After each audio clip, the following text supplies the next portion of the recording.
தயவுக்குறள் அதிகாரம் உவகை. சுவாமி சரவணானந்தா. 2. கலையின் உவகை கழியும். தயவான் நிலையாய இன்ப நிலை நெல். கலையின் அதாவது கலையின் தரும் உவகை அதாவது மகிழ்ச்சி இன்பம் கழிந்துவிடும். தயவால் நிலையாய இன்ப நிலை நெல். விளக்கம். புலன் இன்பானுபவத்தை தரும் கலைகள் பற்று வைக்க தகுவன அல்ல.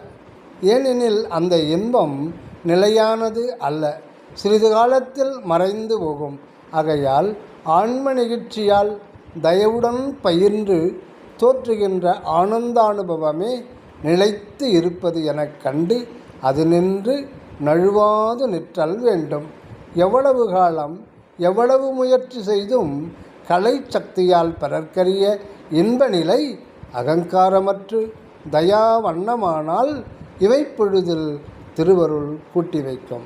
சுவாமி சரவணானந்தா. கலையின் உவகை கழியும்.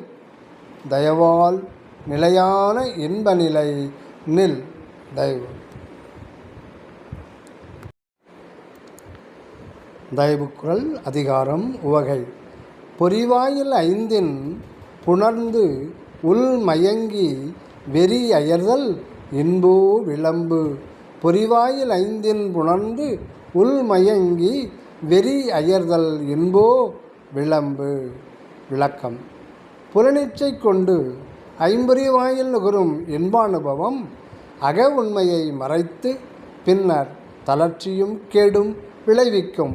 ஆதலின் அந்த இன்பம் இன்பமா, சிற்றின்பமா, பொய் இன்பமா, அன்றி துன்பமா? பொறிவாயில் யாரும் மயங்கி துய்க்கின்ற இன்பானுபவமெல்லாம் உண்மை அல்ல, வெறிகொண்ட ஆட்டமே ஆகும். ஆதலின் இந்நிலையை உவகை மெய்ப்பாட்டின் பயன் கருதி பற்றுதல் கூடாதாம். பொறிவாயில் ஐந்தின் பொய்தீர் ஒழுக்கமாகிய தயாநெறி நின்று சுத்த இன்பானுபவத்தை அடைவதே உண்மை உவகை. பொறிவாயில் ஐந்தின் புணர்ந்து உள் மயங்கி வெறி அயர்தல் இன்போ விளம்பு. சுவாமி சரவணானந்தா. ஐம்புலன் இன்பமெல்லாம் உண்மை அல்ல, மாயா மனோ மயக்க இன்பமே. மின்மினி என்ன வாழ்வது மாயம் என்றார். தயவு.